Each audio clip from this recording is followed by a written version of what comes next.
most lucrative criminal businesses in this country. In fact, it is third only to drugs and weapon sales, but it's a topic that doesn't get much attention until now. News 13's AJ Janival joins us tonight with an in-depth look at this growing crime in this News 13 special report. AJ. Yeah, Erica, that's right. Law enforcement tell me soon human trafficking numbers will spike. And it's not due to rising cases, but just a growing awareness of the issue. This is something that has been going on for decades, and not just in foreign countries, but right in our own backyard. It's only now that people are becoming aware of this crime that could affect anyone. Just began to understand that they were talking about prostitution.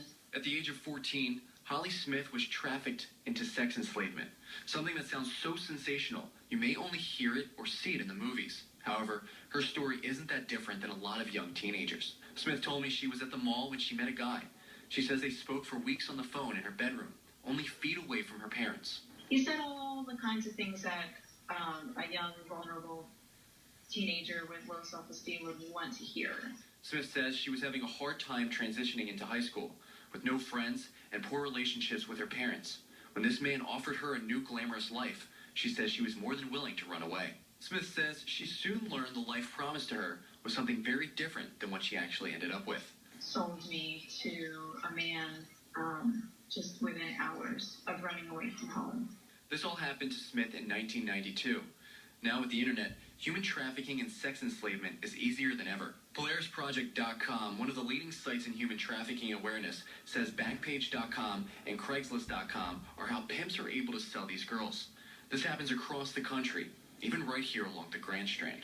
It's easy. You come here and you get lost, and it's so easy to get lost in the shuffle down here because there's so many people coming and going every week and every weekend that it makes it very easy for people to come and go unnoticed. Kelly O'Neill Bagwell is the president of the Eastern Carolina Coalition Against Human Trafficking. She says there's a lot of factors that play into making Myrtle Beach a prime area for trafficking, like the transient population during the summer months, as well as the proximity to I-95 and our location right in the middle of New York and Miami, which she says makes up the human trafficking tunnel. However, you hardly hear these stories reported. When we had situations where human trafficking was present, most of the time it doesn't get categorized that way. It gets categorized under other crimes.